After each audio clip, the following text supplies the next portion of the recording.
Shalom प्रियजन हो, आपणा सगळ्यांचं मनपूर्वक स्वागत. ही उपासना प्रभूच्या हाती देऊया, प्रार्थना करूया. धन्यवादित परमेश्वरा, आम्ही तुझे उपकार मानतो. तुझी उपासना करण्यासाठी तू आम्हाला एकत्र आणलेला आहेस. या तुझ्या दयेबद्दल आम्ही तुझे आभार मानतो. आजची उपासना सत्यानं आत्म्यानं करावी यासाठी तू आमचं सहाय्य कर.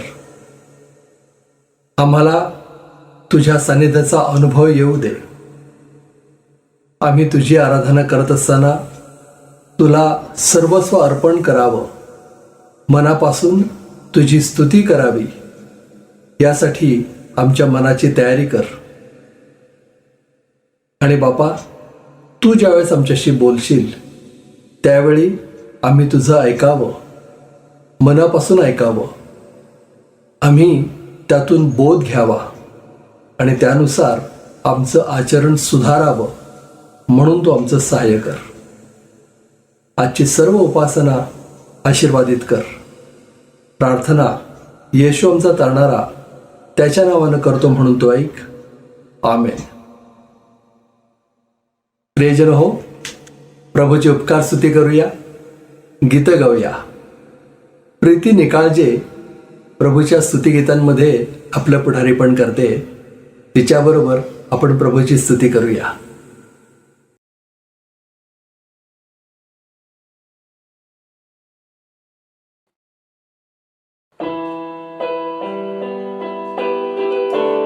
तू आज आम्हाला स्पर्श कर. पवित्र आत्म्या आमची पकड घे. तुझ्या अभिषेकाने आम्हाला तू भर. हालेलुया. हे येशू नासरी, आज जुंबश तू कर. हो येशू नासरी, आज जुंबश तू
आगे हो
थँक्यू.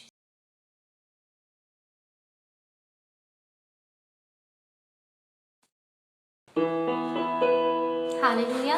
Praise Lord. परमेश्वराच्या नावाला सर्व मान, महिमा आणि गौरव. यावेळेस आपण आपल्या स्वतःचं आत्मपरीक्षण करूया आणि परमेश्वराला म्हणूया की पित्या, आज तू माझ्याशी बोल. पुन्हा एक वार आज तू मला आकार दे.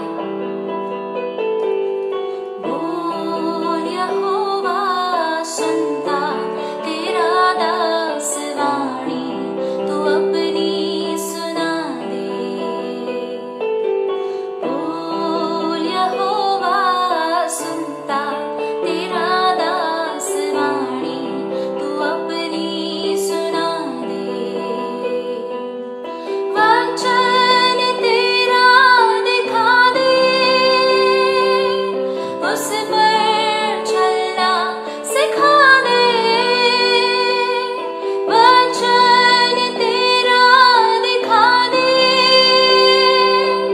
उस पर चलना सिखा दे.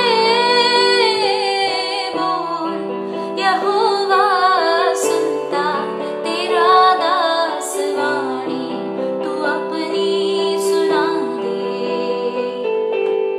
बोल यहोवा, सुनता तेरा दास वाणी, तू अपनी सुना दे.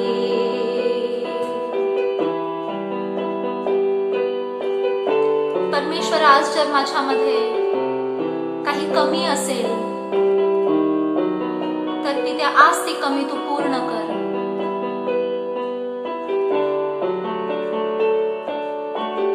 येजोबाने माझा पापमय काढ, मला धू म्हणजे मी बर्फाहून शुभ्र होईल. पित्या, आज ते पश्चातापाचं अंतःकरण तू आम्हाला दे.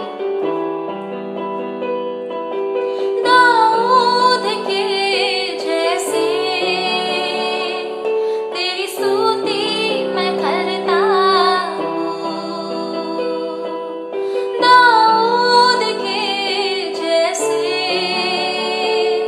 तेरी स्तुति मैं करता हूँ. लेकिन मेरे प्रभु, पाप में गिरता हूँ. लेकिन मेरे प्रभु,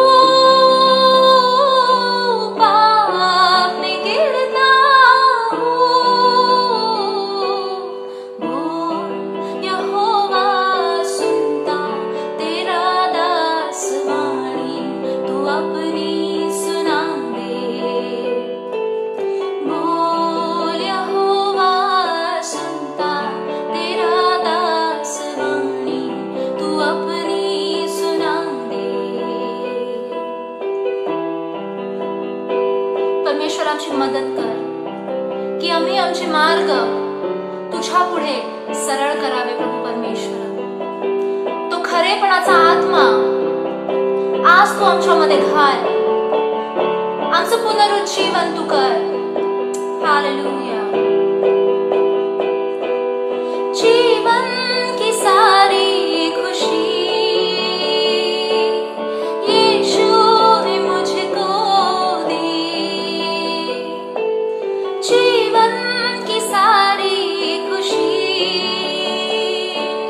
यीशु ने मुझको दी. लेकिन मेरे प्रभु,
प्रीती, या सुंदर गीतांमध्ये तू आमचं पुढारीपण केलंस, प्रभूची आराधना करण्यामध्ये आमचं सहाय्य केलंस, तुझे मनपूर्वक आभार.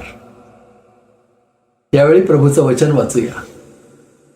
आज प्रभूचं वचन आपल्यासाठी वाचतायत औंध पुणे येथून मिसेस एलिझाबेथ घाटगे.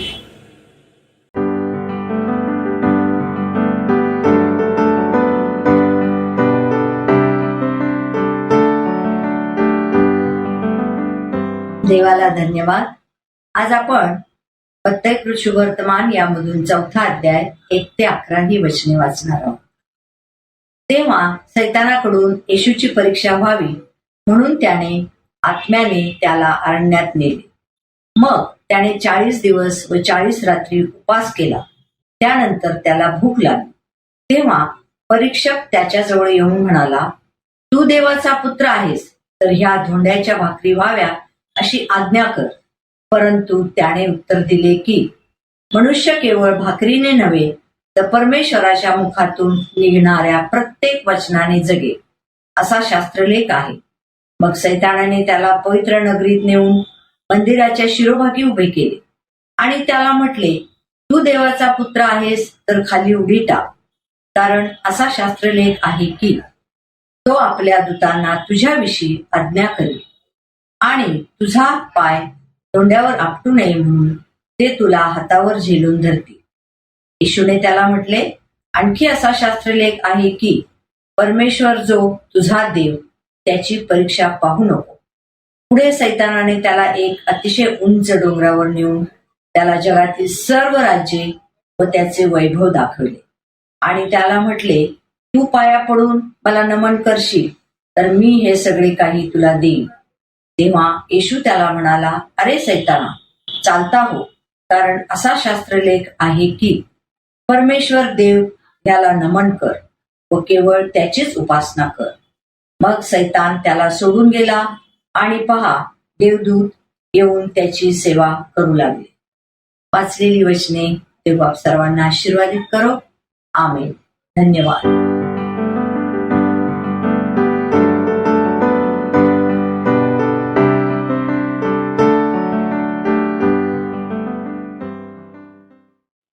एलिझाबेथ ताई, प्रभूचं वचन वाचण्यात आमचं पुढारीपण केलं, आपला बहुमूल्य वेळ दिलात, आपले मनपूर्वक आभार. आता दानार्पणाची वेळ झाली आहे.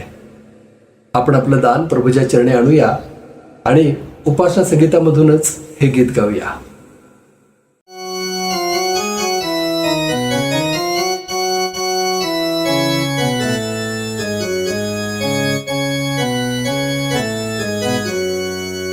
आपण उपासना संगीतामधून 13 नंबरचं गीत गाऊया, सृष्टी सर्व गाती पवित्र प्रभूला.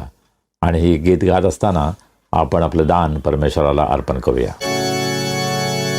सृष्टी सर्व गाती पवित्र प्रभूला, वंदू त्या देवाला आता आम्ही. सृष्टी सर्व गाती पवित्र प्रभूला, दूत सर्व गाती पवित्र पवित्र, दूत सर्व गाती पवित्र पवित्र, नित्यची पवित्र वंदिते ते. सृष्टी सर्व गाती पवित्र प्रभूला, पवित्रच कृत्ये सर्व त्याची होती, पवित्रच कृत्ये सर्व त्याची होती. मानव जगती निर्मिते से, सृष्टी सर्व गाती पवित्र प्रभूला.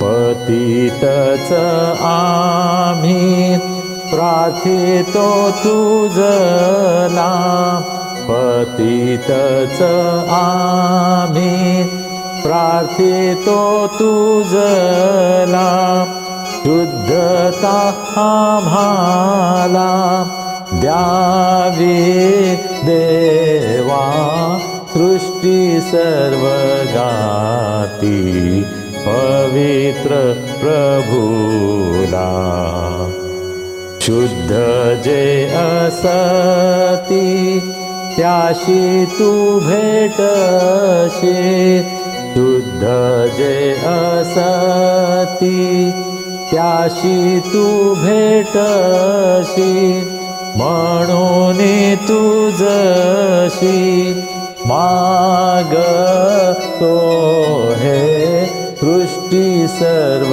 गाती पवित्र प्रभूला वंदू त्या देवाला आता आम्ही सृष्टी सर्व गाती पवित्र प्रभूला. आपण आपलं दान प्रभूला सादर करूया, प्रार्थना करूया. हे आमचे अत्यंत प्रेमळ परमेश्वरा, आम्ही तुझे मनापासून उपकार मानतो, कारण आजचा दिवस तू आम्हाला दिलास, तू आमचा सांभाळ केलास, आम्हाला लागणाऱ्या सर्व गोष्टी तू पुरवल्यास, तू आमची काळजी घेतलीस, आम्हाला आरोग्य दिलंस, आम्हाला सुरक्षित ठेवलंस.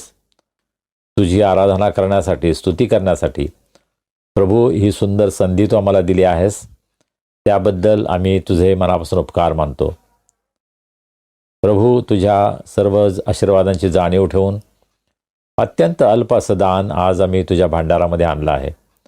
प्रभू, या दानाचा तू स्वीकार कर, हे दान आशीर्वादित कर आणि या दानाचा उपयोग तुझं नाव अधिक आणि अधिक लोकांना गाजवण्यासाठी, तुझ्या मंडळीची आध्यात्मिक वाढ होण्यासाठी, अनुग्रहा प्रेयर फेलोशिपच्या प्रत्येक सभासदाला त्याच्या आध्यात्मिक जीवनामध्ये तुझी कृपा, तुझा आशीर्वाद हा प्राप्त व्हावा, यासाठी प्रभू या दानाचा उपयोग तू कर, अशी आम्ही तुला विनंती करतो. जे आम्हाला नियमित दान पाठवतात त्यांच्यासाठी आम्ही विशेष प्रार्थना करतो. त्या कुटुंबावर तू आशीर्वाद पाठव, त्यांची तू काळजी घे आणि प्रभू त्यांची प्रत्येक गरज तू पूर्ण कर. आता आम्ही तुझ्या वचनाकडे वळत असताना आम्ही तुझं सहाय्य मागतो. प्रभू, आम्हाला आमच्या बुद्धीनं तुझ्या वचनाचा उलगडा होत नाही. आम्ही प्रार्थना करतो, तुझ्या वचनाचा अर्थ समजण्यासाठी तू आमचे आध्यात्मिक नेत्र उघड. तुझ्या वचनातील जो खजिना आहे तो आम्हाला दृष्टीस पडावा. तुझ्या वचनाद्वारे आम्हाला ज्ञान मिळावं, मार्गदर्शन मिळावं, यासाठी प्रभू तू आमचं सहाय्य कर. आम्ही सर्वजण स्वतःला तुझ्या हातामध्ये सोपवतो, तू आम्हाला चालव.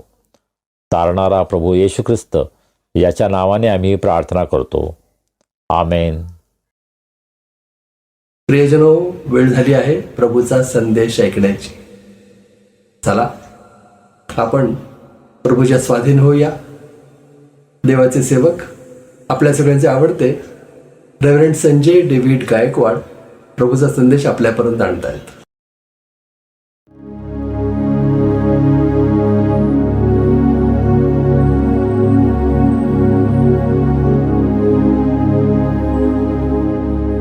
शालोम. कसे आहात आपण सर्व? आपण आपल्या जिवंत परमेश्वराच्या भक्तीसाठी एकत्र येऊ शकलो, ही परमेश्वराची फार मोठी कृपा आहे, नाही का? आपण कोणीही अशी बढाई मारू शकणार नाही की मी स्वतःच्या ताकदीवर, स्वतःच्या शक्तीनं, सामर्थ्यानं, माझ्याकडं खूप पैसा आहे, माझ्याकडं खूप मोठा अधिकार आहे, माझ्याकडं भरपूर प्रॉपर्टी आहे. नाही, आम्ही कोणी अशी बढाई मारू शकणार नाही. ही केवळ आणि केवळ देवाची कृपा आहे. परंतु जगामध्ये असे अनेक लोक आहेत की ज्यांचा याच्यावर विश्वास नाही आहे की ही देवाची कृपा आहे. आम्ही जे विश्वासणारे प्रभू येशूला ओळखतो, आम्हाला याची जाणीव आहे, आम्हाला याचा विश्वास आहे, आम्हाला याची खात्री आहे की केवळ देवाच्या दयेमुळं आणि कृपेमुळं आपण देवाचे आभार मानू शकतो. आपण अत्यंत नम्रपणे प्रभूसमोर येतो आणि प्रभूला वंदन करतो, त्याला नमन करतो, त्याची स्तुती करतो, त्याची आराधना करतो. कारण आम्हाला माहीत आहे की आमच्या जिवंत परमेश्वराच्या दयेमुळं आणि कृपेमुळं आपण देवाचे आभार मानतो, आपण देवाची स्तुती करतो. बरोबर? परंतु पुन्हा एकदा आपल्या अभ्यासाकडे आपण वळूया. प्रभूची प्रार्थना या विषयावर आपण मनन करत आहोत, अभ्यास करत आहोत. आणि मत्तेकृत शुभवर्तमान याचा 6वा अध्याय 9 पासून पुढे जो शास्त्रभाग आहे तो आपण आज पुन्हा एकदा वाचूया. मत्तय 6:9.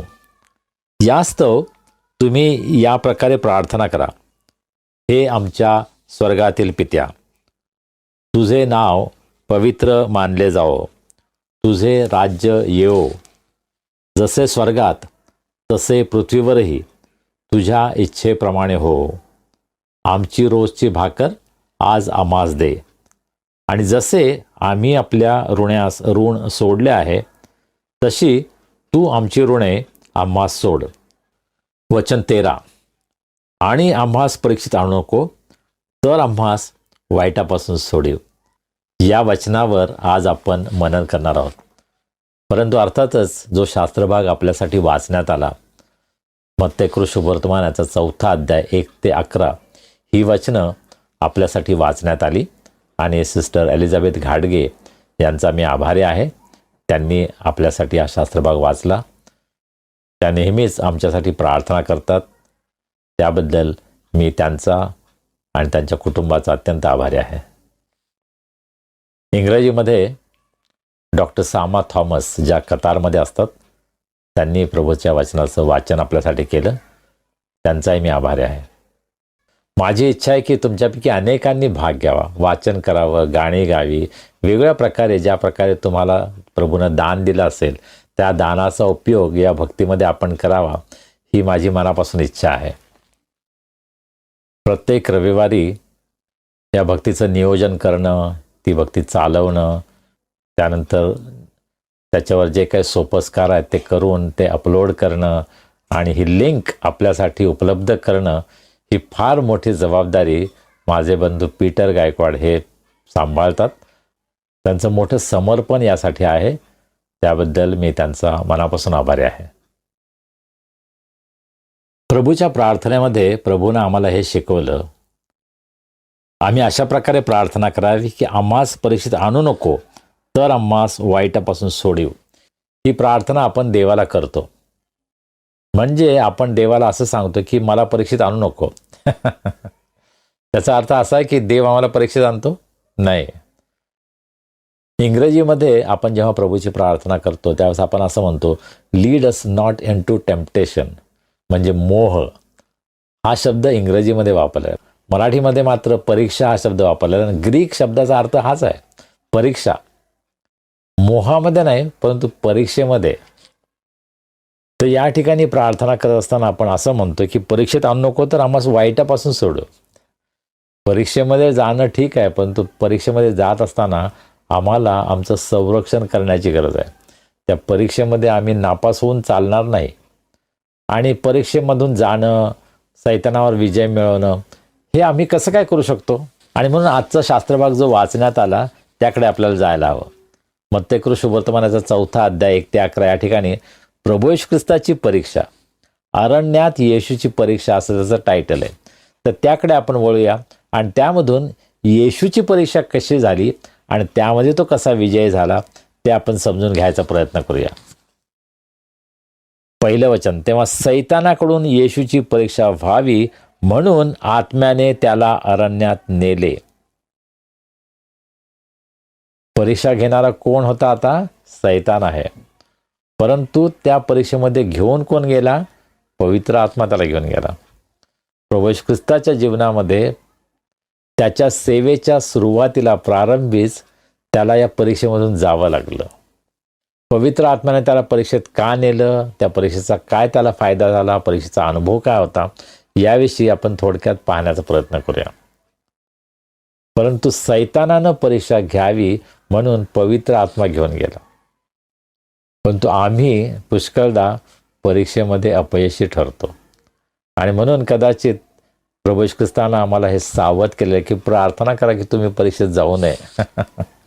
आम्ही अशक्त आहोत, आम्ही दुबळे आहोत, आम्ही मोहाला बळी पडतो आणि म्हणून त्या मोहाला आम्ही बळी पडू नये म्हणून त्या परीक्षेमध्ये आम्हाला जाण्याची वेळच येऊ नये अशा प्रकारे आपण प्रार्थना करण्याची गरज आहे. पहा, ज्या व्यक्तीला पैशाचा मोह आहे त्या व्यक्तीच्या जीवनामध्ये जर प्रचंड मोठं पैशाचा मोह निर्माण झाला तर कदाचित तो आपल्या विश्वासापासून, आपल्या समर्पणापासून सुद्धा दूर जाऊ शकतो. आणि म्हणून त्याला कदाचित ही प्रार्थना करावी लागेल, प्रभू मला त्या परीक्षेत नेऊ नकोस. त्या मोहामध्ये कदाचित माझा बळी पडेल, माझा नाश होईल आणि म्हणून मला त्या मोहामध्ये जाऊ देऊ नकोस. यासाठी आपण प्रार्थना करू शकतो नाही का? मला असं वाटतं विशेषतः देवाच्या सेवकांनी ही प्रार्थना करण्याची गरज आहे. कारण आज अनेक देवाचे सेवक पैशाच्या मागे लागलेत. अधिक आणि अधिक पैसा कसा मिळेल, अधिक प्रॉपर्टी कशी मिळेल, याच्या मागं आज देवाचे सेवक लागले आहेत आणि आपले सिद्धांत ते विसरायला लागलेत. प्रभूचं त्यांचं प्रेम कमी झालेलं आहे कारण ते पैशाच्या मागे लागलेत आणि त्यांना कदाचित ही प्रार्थना करायची गरज आहे, प्रभू मला परीक्षेत आणू नकोस. मला माहीत आहे मी ह्या मोहाला बळी पडणार आहे, म्हणून मला तू वाचव. अशा प्रकारची प्रार्थना त्यांना करावी लागेल.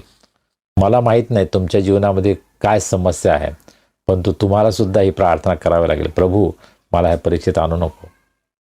सत्तेचा, संपत्तीचा, अधिकाराचा, मालमत्तेचा मोह आमच्यापैकी अनेकांना होतो आणि आम्ही प्रभूच्या विश्वासापासून दूर जाऊ शकतो. आणि म्हणून आम्हाला प्रार्थना करावी लागेल, प्रभू मला त्या परीक्षेत आणू नकोस. प्रभू येशू ख्रिस्ताची परीक्षा झाली तेव्हा त्यानं त्या परीक्षेला कसं तोंड दिलं हे आपण मत्तई शुभवर्तमानाच्या 4थ्या अध्यायामध्ये पाहतो. 2रं वचन, मग त्याने 40 दिवस व 40 रात्र उपवास केला, त्यानंतर त्याला भूक लागली. ज्यावेळेस प्रभू येशू ख्रिस्ताची परीक्षा झाली त्यावेळेस त्याची परिस्थिती काय होती, त्याची मनस्थिती काय होती हे समजून घेण्यासाठी हे वचन आम्हाला सांगतं की तो 40 दिवस त्याने 40 रात्र उपवास करत होता. तो तुमच्यासारखा आणि माझ्यासारखाच मानव होता. हो, तो देव होता, परंतु जेव्हा तो देहामध्ये होता त्यावेळेस तो पूर्णपणे मानवसुद्धा होता आणि त्याला भूक लागली होती. त्याच्यासाठी अत्यंत नाजूक क्षण होता तो. ही कसोटीची वेळ होती. त्याला प्रचंड मोठी भूक लागली असणार आणि त्यावेळेस परीक्षक म्हणजे सैतान त्याच्याकडे येतो आणि त्याला म्हणतो, तू देवाचा पुत्र आहेस तर या धोंड्यांच्या भाकरी व्हाव्या अशी आज्ञा कर. सैतान आमच्याकडे जेव्हा येतो ना तेव्हा अत्यंत नाजूक प्रसंगी तो आमच्यावर हल्ला करतो. आम्ही कोणत्या गोष्टीमध्ये दुर्बळ आहोत, अशक्त आहोत, त्या बाबतीमध्ये तो आमच्यावर हल्ला करतो. मग ती गोष्ट पैशाची असेल, अधिकाराची असेल, एकमेकांबरोबरच्या संबंधांची असेल, वेगवेगळ्या गोष्टी आहेत. आम्हा प्रत्येकांना ह्या गोष्टीतून जावं लागतं आणि आम्हाला माहीत आहे की कधी आम्ही अत्यंत नाजूक स्थितीमध्ये आहोत ज्यावेळेस आमच्यावर हल्ला होऊ शकतो. प्रभू येशू ख्रिस्त अत्यंत अशक्त होता, दुर्बळ झाला होता, भुकेला होता. त्यावेळेस सैतानाने त्याच्यावर हल्ला केला आणि त्यानं सांगितलं, या धोंड्यांच्या भाकरी कर. आणि सैतान आमच्यासाठी तेच करतो. आमच्यावर जेव्हा तो परीक्षा आणतो त्यावेळेस आम्ही अत्यंत दुर्बळ असताना नेमक्या त्याच बाबतीमध्ये तो आमच्यावर मोह आणतो. प्रभू येशू ख्रिस्तानं कशा प्रकारे त्या परीक्षेला तोंड दिलं? 4थं वचन, परंतु प्रभू येशू त्याला उत्तर दिलं की मनुष्य केवळ भाकरीने नव्हे तर परमेश्वराच्या मुखातून निघणाऱ्या प्रत्येक वचनाने जगेल असा शास्त्रलेख आहे. सैतानाने पहिला मोह आणला. या परीक्षेमधला पहिला हल्ला तो शारीरिक गरजेसंबंधी होता आणि प्रभू येशू ख्रिस्तानं शारीरिक दृष्टीने उत्तर नाही दिलं, आध्यात्मिक उत्तर दिलं. मनुष्य भाकरीने नाही तर देवाच्या वचनात वाचेल हा शास्त्रलेख आहे. देवाच्या वचनातून त्या परीक्षेला त्याने उत्तर दिलं आणि आज तुम्हाला आणि मला ते करावं लागेल. आम्ही शारीरिकदृष्ट्या आमच्या बुद्धीनं उत्तर देऊन नाही चालणार. आम्हाला पवित्र आत्म्याचं सामर्थ्य हवं आहे आणि त्यासाठी देवाच्या वचनाचं ज्ञान आम्हाला असणं आवश्यक आहे. देवाच्या वचनाचा अभ्यास आम्हाला करावा लागेल. 31 डिसेंबरला मी पुणा फेथ कम्युनिटीचे पास्टर राजू थॉमस यांचा संदेश ऐकत होतो आणि त्यांनी एक गोष्ट सांगितली की आज आम्हा प्रत्येकांना देवाच्या वचनाचा अभ्यास करण्याची गरज आहे. आम्हाला असं वाटतं की ज्यांना संदेश द्यायचा आहे, ज्यांना सेवा करायची आहे, जे पूर्णवेळ सेवक आहेत, पाळक आहेत, पुढारी आहेत, त्यांनीच फक्त देवाच्या वचनाचा अभ्यास करायचा आणि दुसऱ्यांना शिकवायचं नाही. आम्हा प्रत्येकाला देवानं त्याचे शिष्य निवडलेलं आहे, त्याचे साक्षीदार म्हणून निवडलेलं आहे. आणि म्हणून आम्हाला साक्षीदार होण्यासाठी देवाच्या वचनाचा आम्ही अभ्यास करणं हे आवश्यक आहे. आणि म्हणून मंडळीमध्ये प्रत्येकाला देवाच्या वचनाचा अभ्यास करणं अत्यंत आवश्यक आहे. प्रभू येशू ख्रिस्तावर जेव्हा शारीरिक मोह आला तेव्हा त्याने देवाच्या वचनातून उत्तर दिलं. आणि त्या वचनामध्ये त्याने काय सांगितलं? मनुष्य केवळ भाकरीने नाही तर परमेश्वराच्या मुखातून निघणाऱ्या प्रत्येक वचनाने जगेल. आज आम्हाला जगण्यासाठी शारीरिक अन्न महत्त्वाचं आहे, परंतु त्यापेक्षाही आम्हाला आध्यात्मिक जगण्यासाठी देवाच्या वचनाची गरज आहे. आज आम्हाला वचनामध्ये तयार होण्याची गरज आहे. वचनावर आम्ही अवलंबून राहण्याची गरज आहे. ज्यावेळेस आमच्यावर संकट येतात, ज्यावेळेस आमच्यावर परीक्षा येतात, त्यावेळेस देवाच्या वचनाद्वारेच त्या परीक्षेमधून आम्हाला पुढे जाता येईल, आम्हाला पास होता येईल, आम्हाला यशस्वी होता येईल. दुसरा प्रश्न सैतानाने काय केला? 5वं वचन. मग सैतानाने त्याला पवित्र नगरीत नेऊन मंदिराच्या शिरोभागी उभे केले आणि त्याला म्हटले, तू देवाचा पुत्र आहेस तर खाली उडी टाक, कारण असा शास्त्रलेख आहे की तो आपल्या दूतांना तुझ्याविषयी आज्ञा करेल आणि तुझा पाय धोंड्यांवर आपटू नये म्हणून ते तुला हातांवर झेलून धरतील. सैतानानं पहिला जो प्रश्न केला त्यावेळेला त्याने शारीरिक गोष्टीच्या द्वारे प्रभू येशू ख्रिस्तावर हल्ला केला. त्याचं शारीरिक दुर्बलता समजून घेऊन त्या क्षेत्रामध्ये त्याने हल्ला केला. आणि प्रभू येशू ख्रिस्तानं उत्तर काय दिलं? देवाच्या वचनातून. तर सैतान अत्यंत धूर्त आहे. त्याने काय केलं? त्यानं आता वचनातूनच हल्ला केला. शास्त्राच्या वचनाचा उपयोग सैतान करू शकतो. केवळ देवच करतो असं नाही, परंतु सैतान सुद्धा देवाच्या वचनाचा विपर्यास करून त्याचा गैरफायदा घेतो हे आपल्याला माहीत आहे. अगदी पहिल्या मानवापासून त्याची सुरुवात झाली. हवेला सैतानाने असं विचारलं, देव असं बोलला आहे का? देवाचं हे वचन आहे का?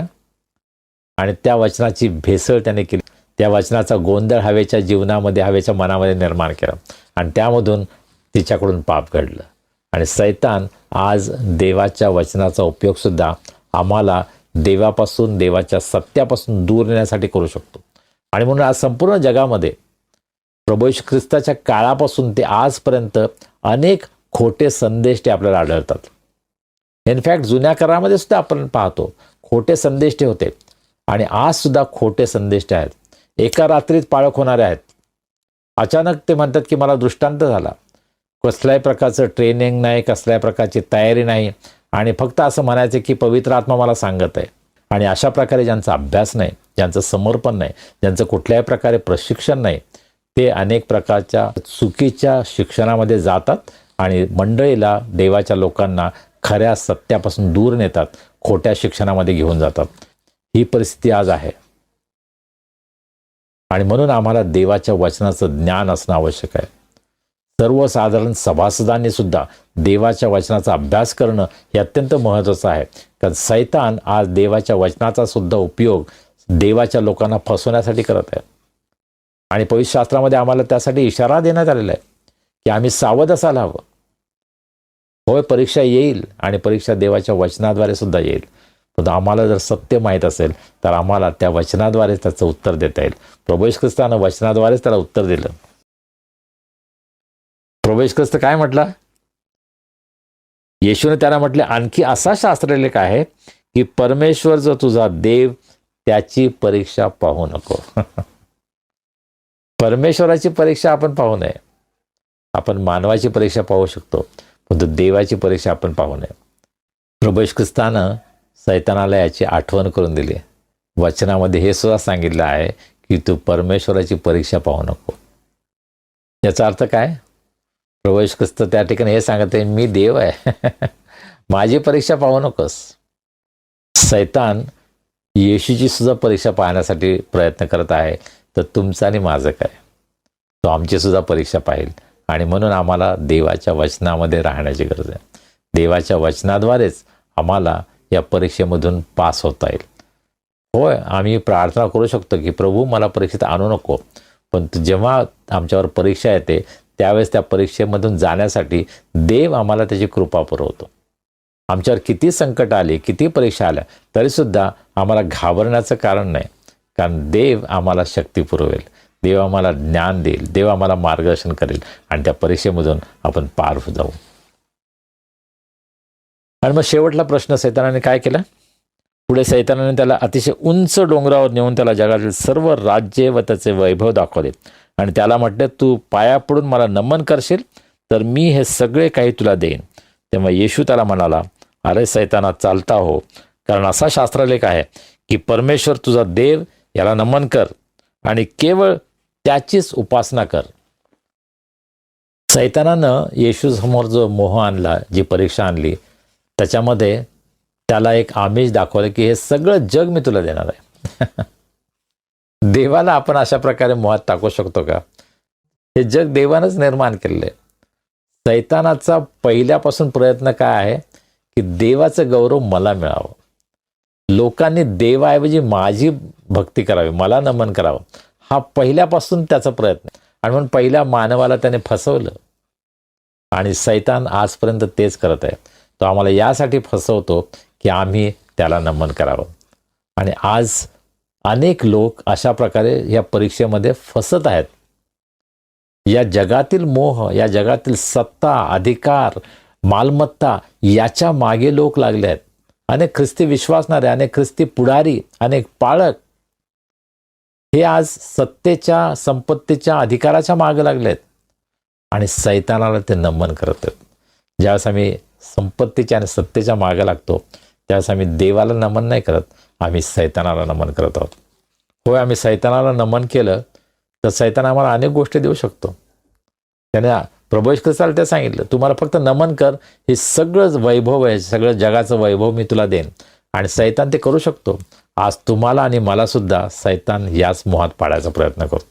हीच परीक्षा आज तुमच्यावर आणि माझ्यावर येते की तू मला फक्त नमन कर, मग मी तुला अधिकार देईन, मी तुला प्रॉपर्टी देईन, मी तुला हे देईन, मी तुला ते देईन. आणि अनेक विश्वासणारे आज सैतानाच्या मागे लागून त्या मोहाला बळी पडत आहेत. त्या परीक्षेमध्ये ते अपयशी ठरत आहेत. त्यांना हे माहीत नाही की ते सैतानाला नमन करत आहेत.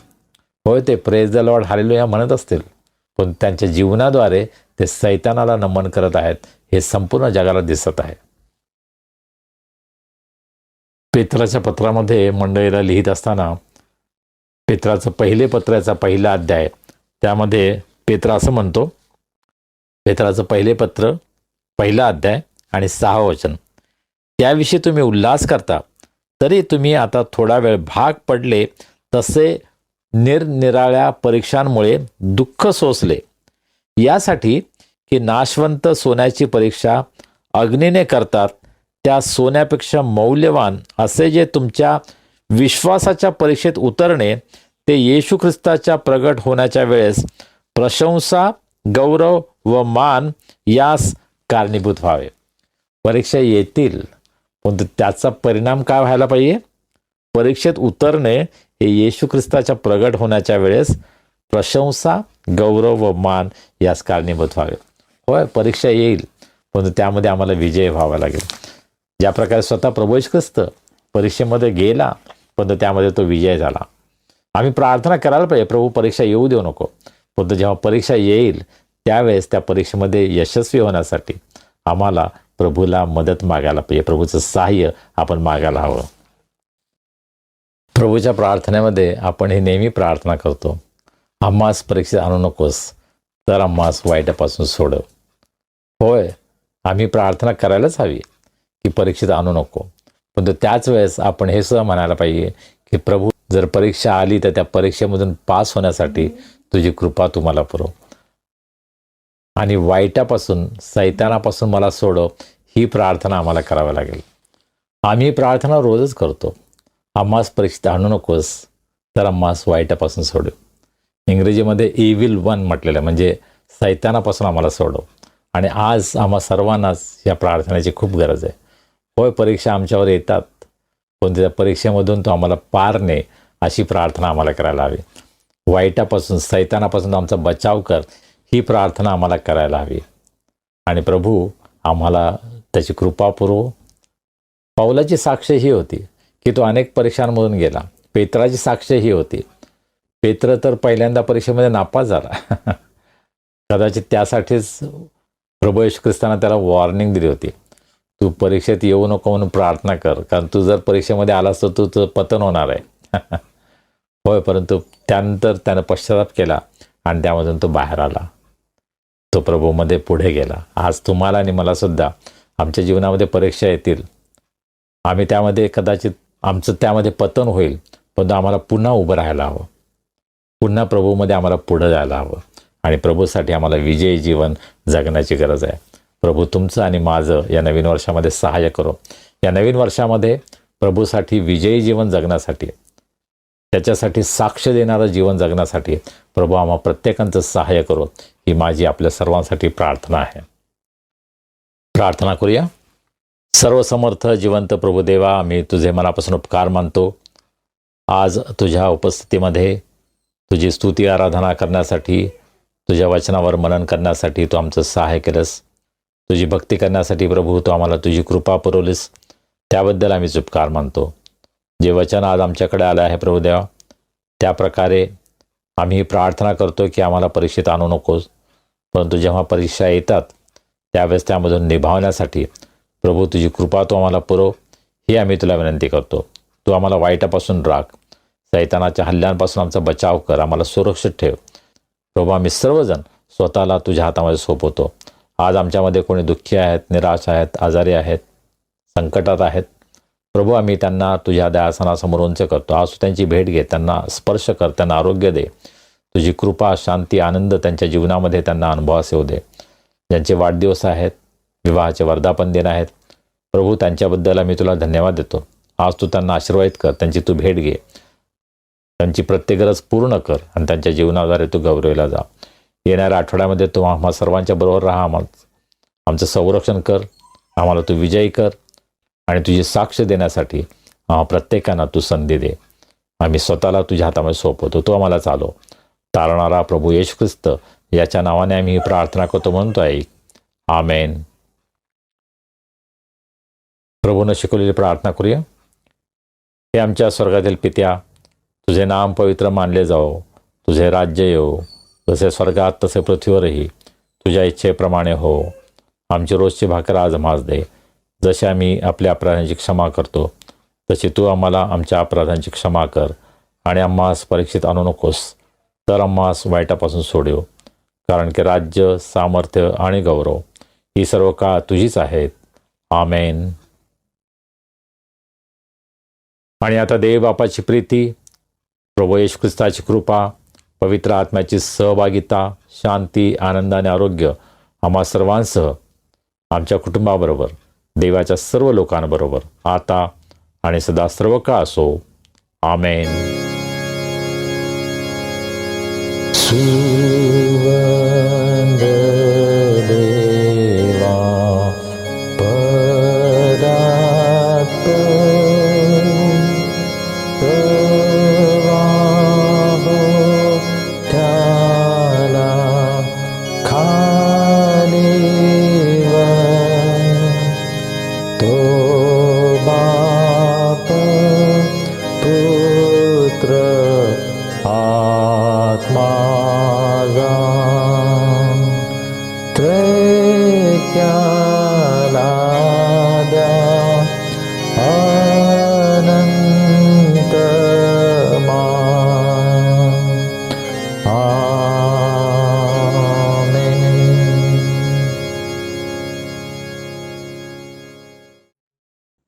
प्रियजन हो, आजची उपासना कशी वाटली?